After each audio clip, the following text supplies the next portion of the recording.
संघर्षाचे नेते दादांनी सामान्यासाठी अनेक संघर्ष केलाय. दादांची ती ओळख आहे तालुक्यात. मला असं वाटतं दादा ते संस्कार विचार आमच्यासारखा कार्यकर्ता जपतोय. ज्या दिवशी आजनावळे गावच्या विशेष ग्रामसभेला आम्ही गेलो त्या सगळ्या आदिवासी बांधवांचे मी कधी भावना समजून घेतल्या.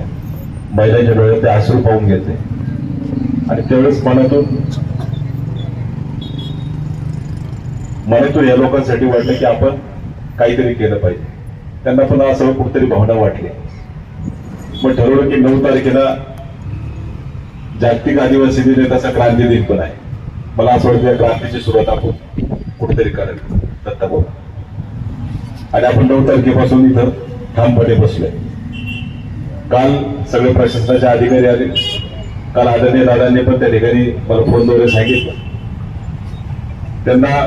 त्यांनी काळजी म्हणून मला सांगतात की तू स्थगित कर.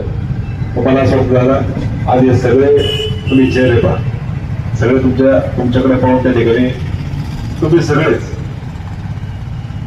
प्रत्येकाला एक डोळ्यामध्ये काहीतरी अपेक्षा आहे की हा अदानी नावाचा प्रकल्प आपल्या तालुक्यात येतोय आणि तो आपल्या मानगुटीवर येऊन बसलाय. आज आपल्या आदिवासी गोरगरीब लोकांच्या त्या ठिकाणी जमिनी जाणार आहे आणि जागतिक पर्यटन स्थळाचं नाणेघाट सारख्या सुंदर परिसरात त्या ठिकाणी अदानीचं अतिक्रमण होते. सह्याद्रीच्या डोंगराला जर फोडलं जाणार असेल तर एक शिवभक्त म्हणून आपल्याला ते मान्य नाही.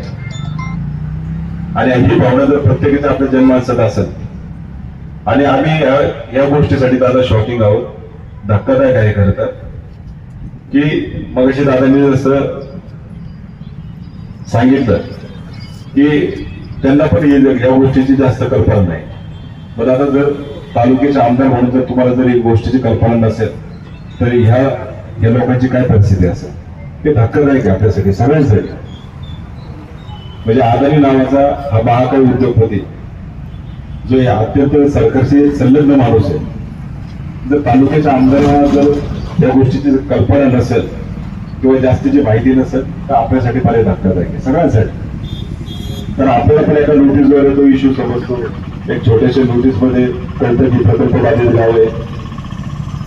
जसा आदिवासी बांधवांना त्या गोष्टीची त्या ठिकाणी प्रत्येकाला ही नोटीस पाहून प्रत्येकाला त्या ठिकाणी त्यांच्या भावना त्या ठिकाणी प्रत्येकाच्या भावना दाखवून आल्या आणि प्रत्येकाला वाटतं की आपल्याला कुठेतरी अन्याय होतं. कारण इथून मागं अनेक धर्मी क्षेत्र झाली तर पण आदिवासी बांधवांचं फार मोठं योगदान आहे. तेच अगोदर त्यांचं पुनर्वसनाचे अनेक प्रश्न आहे आणि अशाच आदरी नावाचा उद्योगपती होतोय.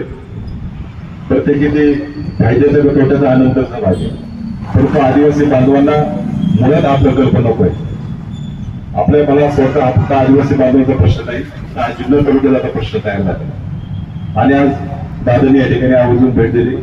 आपल्या सगळ्या आदिवासी बांधवांच्या वतीने आपल्या सगळ्यांच्या वतीने मी दादांचे आभार यासाठी व्यक्त करतो की दादा आता मला असं वाटतं आपण सगळ्या पक्षाचे तुम्ही जर सरकारमध्ये एक घटक आहात.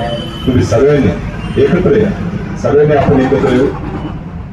मी त्या दिवशी पण सांगितलं की या बॅनरवर पहा पुढे आमचं नाव पण नाही ठेवलं किंवा आपल्याला त्याचा मोह पण नाही किंवा काही ते जाहिरातीची आपल्या आवड पण नाही. परंतु आपण जसं तुम्ही मगाशी तळमळीने दादांनी सांगितलं त्याच तळमळीने मी सांगतोय की येत्या 14 तारखेला दादांनी तातडीने ती बैठक ठेवली. आज नावळ्याला त्यांनी सगळ्यांना सांगितलं की सगळ्यांनी कुठलीही सबब न देता त्या आजरोळीच्या मिटिंगला सगळ्यांनी उपस्थित राहा. आपण चर्चा करू.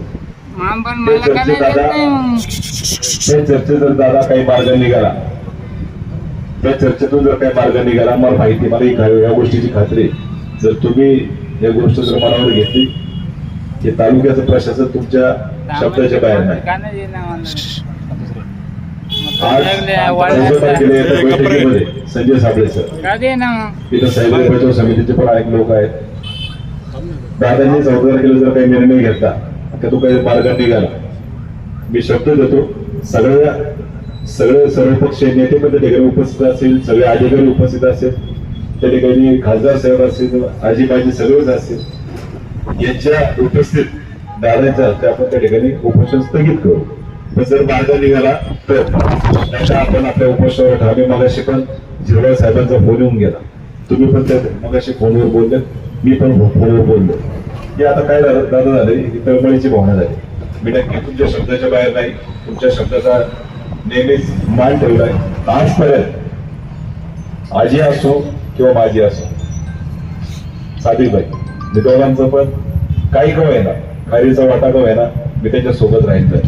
मी आजपर्यंत पुढे काही मागितलं पण नाही, थोडी स्वतःचं पत्नाचक्र पण नाही, काहीच नाही. आज माझे सासरे वाढले, आज पत्नीचा खर तर हा पत्नीला आधार द्यायचं सोडून मी खर तर समाजासाठी लढतोय, आपल्या तालुक्यासाठी लढतोय.